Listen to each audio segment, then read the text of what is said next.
योगी आदित्यनाथ एक ऐसा नाम है जिसके समर्थक उन्हें संत मानते हैं तो विरोधी विवादास्पद। भारत से लेकर दुनिया भर में हर कोई ये जानना चाहता है कि आखिर ये हैं कौन। मतलब एक ऐसी शख्सियत जो किसी को भी अनदेखा करने का मौका नहीं देती। तो सबसे बड़ा सवाल तो यही है कि एक व्यक्ति जिसने दुनिया ही त्याग दी, वो भारत के सबसे बड़े और सबसे ज्यादा आबादी वाले राज्य का शासक आखिर बना कैसे। चलिए उनके इसी सफर को थोड़ा और करीब से समझते हैं। जरा उनके राजनीतिक सफर पर नजर डालिए। ये किसी अचंभे से कम नहीं है। सोचिए, सिर्फ 22 साल की उम्र में संन्यास ले लिया और उसके महज 4 साल बाद 1998 में वो संसद के सबसे युवा सदस्य बन गए। और इसके बाद वो रुके नहीं, एक के बाद एक लगातार 5 बार सांसद चुने गए और फिर 2017 में उत्तर प्रदेश के मुख्यमंत्री पद तक पहुंच गए। उनके इस राजनीतिक सफर को समझने के लिए पहले उनकी व्यक्तिगत सोच, उनके दर्शन को समझना बहुत जरूरी है, जिसने असल में उन्हें वो बनाया है जो वो आज हैं। संन्यास का मतलब अक्सर लोग क्या समझते हैं, दुनिया से भाग जाना, है ना? लेकिन योगी आदित्यनाथ इसे बिल्कुल अलग नजरिए से देखते हैं। उनके लिए ये पलायन था ही नहीं, बल्कि राष्ट्र की सेवा करने का एक और बड़ा रास्ता था। उनका मानना था कि असली संन्यास समाज से भागना नहीं, बल्कि उसकी सेवा में और गहराई से जुड़ जाना है। अच्छा, उन्होंने अपने इस फैसले को समझाने के लिए 2 तरह के परिवारों की बात की। एक तरफ है छोटा परिवार जो सिर्फ अपने निजी रिश्तों तक ही सीमित है, इसे वो एक संकुचित सोच कहते हैं। और दूसरी तरफ है बड़ा परिवार, मतलब पूरा देश और उसके लोग, और इसे वो कहते हैं विराट सोच। और यही विराट सोच थी जिसने उन्हें सार्वजनिक जीवन में आने के लिए प्रेरित किया। लेकिन ये रास्ता, जैसा कि आप सोच सकते हैं, बिल्कुल आसान नहीं था। इसमें बहुत बड़ा व्यक्तिगत त्याग शामिल था। सोचकर देखिए, बिना बताए अपना घर परिवार छोड़ देना और फिर एक सन्यासी के तौर पर रिवाज के तहत अपनी ही मां के दरवाजे पर भिक्षा के लिए जाना, ये पल उनके चुने हुए रास्ते के प्रति उनके अटूट समर्पण को दिखाते हैं। तो ये तो हुई उनके व्यक्तिगत जीवन की बात। अब आगे बढ़ते हैं और देखते हैं कि जब वो मुख्यमंत्री बने तो उनका मिशन क्या था।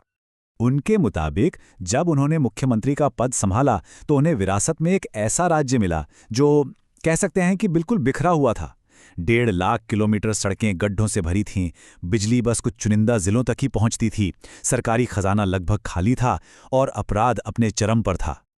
तो इस पूरी व्यवस्था को बदलने के लिए उन्होंने आते ही कुछ बड़े और कड़े फैसले लिए।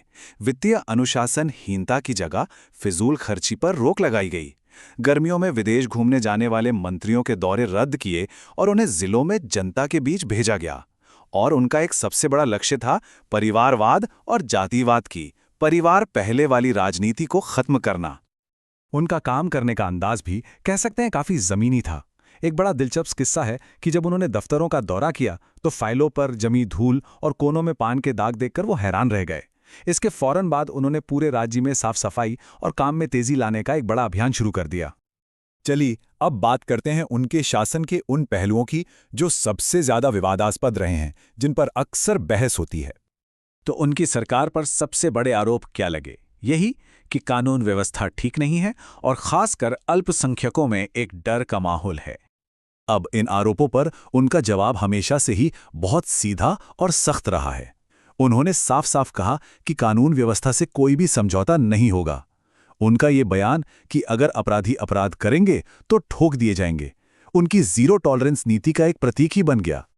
उनकी सबसे चर्चित और विवादास्पद नीतियों में से एक थी एंटी रोमियो स्क्वाड।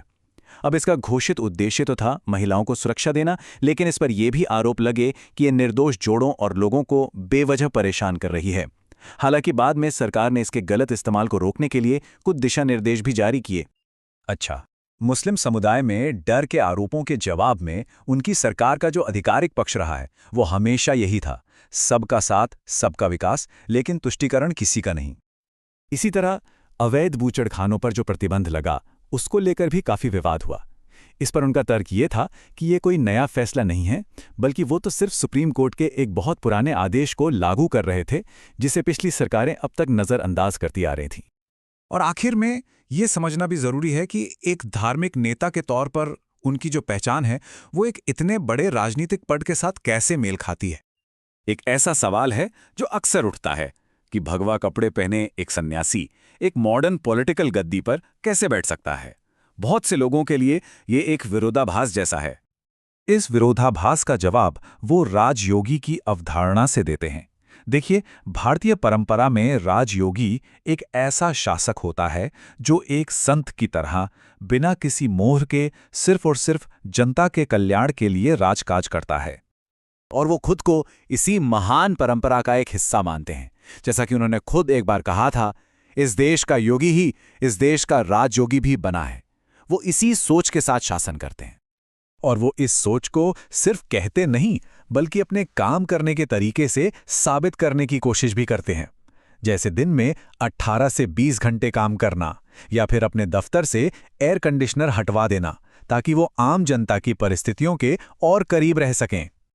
तो सवाल फिर से वहीं आकर रुकता है, क्या ये वाकई शासन की एक नई समर्पित संस्कृति है, या फिर ये धर्म और सत्ता का एक नया रूप है? योगी आदित्यनाथ के नेतृत्व पर यह बहस आज भी जारी है, और इसका फैसला शायद आने वाला वक्त ही करेगा।